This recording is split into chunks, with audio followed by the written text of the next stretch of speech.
అబ్బాయి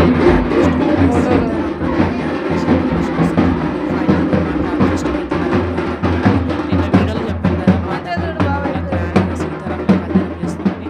ఫైనల్గా సీతారాముల కళ్యాణం అయితే చేసేసాం. గ్రాండ్గా మంచిగా అయితే జరుగుతుంది. అందరూ వచ్చారు. అందరూ పూజ వరకు ప్రశాంతంగా కూర్చొని పూజ కంప్లీట్ అయింది. అస్సలు ఎక్స్పెక్ట్ చేయలేము. ఫస్ట్ టైం చేస్తున్నాం కదా ఎట్లయితేమో అని కొంచెం టెన్షన్ భయం ఉండే.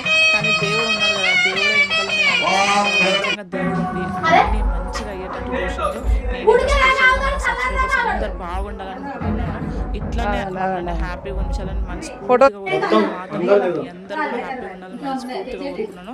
ఇక మా ఇంటి దగ్గర అయితే చెప్పొద్దు, అస్సలు ఎక్స్పెక్ట్ చేయాలని ఎంత బాగుందని. కానీ అందరూ కూడా మంచిగా సపోర్ట్ చేసిన అన్ని విధాలుగా. సీతారాముల కళ్యాణం మేము ఒక్కరమే చేయలేం, అందరూ చేసినాం కాబట్టి ఇంత బాగా జరిగింది. అమ్మవారికి అబ్బాయి